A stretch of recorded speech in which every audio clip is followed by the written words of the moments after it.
வந்து அவங்க ஃப்ரெண்டு சொல்கிறாங்கன்னு சொல்லிட்டு ஒரு இன்டர்வியூ வந்து அட்டன் பண்ணிகிட்ருக்காங்க. இந்த சூழ்நிலையில் இன்டர்வியூக்குள்ளே வந்து அந்த கம்பெனியில் வந்து இருக்கிற அந்த அந்த நபர் வந்து என்ன பண்ணுறாரு, நம்ம விஜய்க்கு வந்து கால் பண்ணுறாரு. டேய் உன்னோட ஒய்ஃப் வந்து இங்கே இன்டர்வியூ வந்திருக்காங்கடா அப்படின்னு சொல்லிட்டு உடனே விஜய் வந்து அவங்கள நிறுத்தி வை நான் வரேன்னு சொல்லிட்டு சொல்கிறாரு.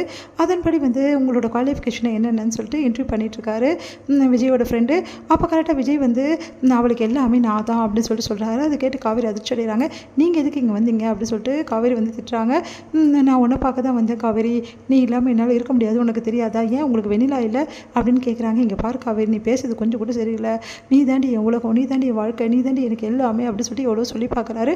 ஆனால் காவேரி கேட்க மாட்டேங்கிறேன். இங்கே பாருங்கள், எங்கள் அம்மா மீறி நான் வர முடியாது, என் அம்மா மனசை நான் காயப்படுத்த முடியாது, அதனால் மரியாதை இங்கேருந்து கிளம்பிடுங்க அப்படின்ட்டாங்க. உன்னை சமையல் டென்ஷன் ஆகிற ஆவோ அப்படியா, நான் கிளம்பிடணுமா, சரி நான் கிளம்பிடுனேன், என்ன இப்போது உன் வாழ்க்கையிலேருந்து கிளம்ப சொல்கிறியா இல்லை இங்கேருந்து கிளம்ப சொல்கிறியா, நான் ரெண்டுமே தான் சொல்கிறேன். ஓ அப்படியா, சரி சரி நான் போகிறேன், இதுக்கப்புறம் நீ என்ன பண்ணுமோ பண்ணிக்கோ, ஆனால் ஒரு விஷயம் நான் சொல்கிறேன், நீ நினச்சிட்டுக்கல்ல நம்ம ரெண்டு பேரும் இந்த மாதிரி பிரிஞ்சு இருந்தால் கண்டிப்பாக நானும் நீ ஒன்றா ஒரே நடையை பிரிஞ்சிடுவோன்னு, அது எக்காரணம் கூட நடக்காது, அதுக்கு கூடிய சீக்கிரமே உனக்கு பதில் தெரியும் அப்படின்னு சொல்லிட்டு போகிறாரு. காவேரி யோசிக்கிறாங்க என்ன சொல்கிறாருன்னு. சரி நீங்கள் இங்கே ஜாயின் பண்ணுறீங்களா அப்படின்னு சொல்லிட்டு அவங்க ஃப்ரெண்டு கேட்குறாரு. அப்பா போதும், நீங்கள் பண்ண வேலையெல்லாம் நீங்கள் ரொம்ப நல்ல உதவி பண்ணுறீங்க, இந்த மாதிரி பண்ணியிருக்கீங்களே, இதான் நியாயமாக உங்களை நம்பி இந்த இன்டர்வியூ வந்ததுக்கு எனக்கு இதான் தேவை தான் அப்படின்னு சொல்லி காவேரி எல்லாத்தையும் எடுத்துகிட்டு போகிறாங்க. விஜய் நான் ரொம்ப காயப்படுத்திட்டேனா, விஜய் பாவம் இல்லை, நான் ரொம்ப அவரை கஷ்டப்படுத்திட்டேன் அப்படின்னு சொல்லிட்டு மனசில் நினைக்கிறாங்க. பரவாயில்ல, அவர் எப்படிலாம் நட வச்சார் இருக்கட்டும் அப்படின்னு சொல்லிட்டு போகிறாங்க. இங்கே வந்து என்ன பண்ணுறாங்க, வீடு வந்து வேறு வீட்டுக்கு ஷிஃப்ட் பண்ணி வந்து எல்லா பொருளுமே வந்து ஏற்றிட்டு இருக்காங்க வண்டியில். அப்போ வந்து நம்ம குமரனும் வந்து நிவினும் வந்து எல்லா பொருளுமே வந்து புது வீட்டுக்கு வந்து ஷிஃப்ட் பண்ணிகிட்டு இருக்காங்க. அப்போ கரெக்டாக வந்து ஒயிட் வாஷ் பண்ணிவிட்டு ரொம்ப நல்லா பண்ணியிருக்கீங்கன்னு சொல்லிட்டு ஹவுஸனை வந்து நம்ம வந்து குமரனை வந்து பாராட்டுறாரு. இந்த அளவு யாரும் வந்து இவ்வளோ கம்மியான காசுக்கு பண்ணதே இல்லை இல்லை தம்பி, இவ்வளோ நாள் நானும் ஒயிட் வாஷ் பண்ணுற ஆளுங்களை வச்சு, ஆனால் அதிகமாக காசு வாங்கிடுவாங்க, நீங்கள் இவ்வளோ நேர்மையாக இருக்கீங்க அப்படின்னு சொல்லிட்டு பாராட்டுறாரு. என் அண்ணன் எப்போவுமே நேர்மை தான் அப்படின்னு சொல்லிட்டு நிவினும் சொல்கிறாரு.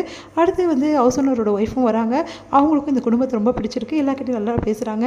இதெல்லாம் பார்த்து சாரதா கொஞ்சம் நிம்மதி அடைகிறாங்க. நல்ல காலம், ஹவுஸ் ஓனர் ஒய்ஃபும் ரொம்ப நல்லவங்களாக இருக்காங்க, இல்லை நம்ம நிலமை என்ன ஆகுறது அப்படின்னு சொல்லிட்டு சாரதா வந்து சந்தோஷப்பட்டு உள்ளே போகிறாங்க.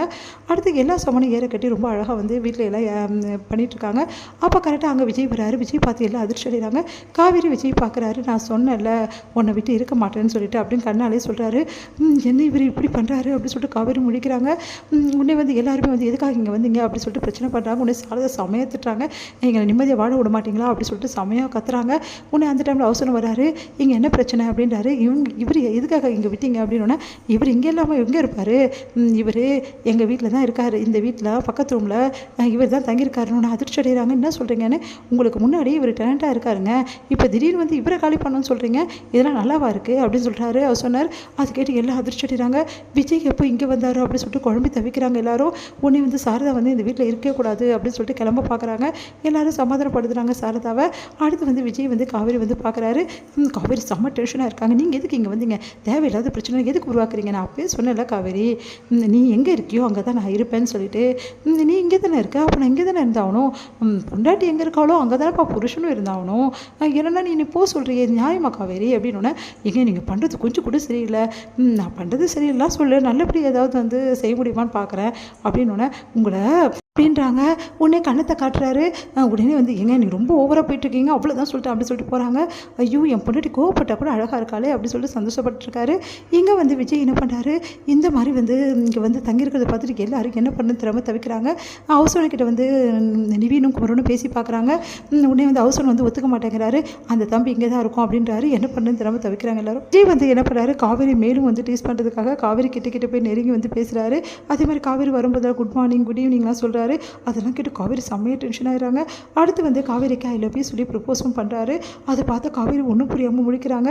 அப்போ காவேரி கிட்ட வந்து நெருங்கி வந்து சொல்கிறாரு, லவ் யூ பொண்டாட்டி அப்படின்னு சொல்லிட்டு, இந்தா உனக்காக ஒரு கிஃப்ட் அப்படின்னு சொல்லிட்டு கொடுக்குறாரு. அந்த கிஃப்ட்டை தூக்கி போகிறாங்க. பார்த்தா அது எதுவுமே இல்லை.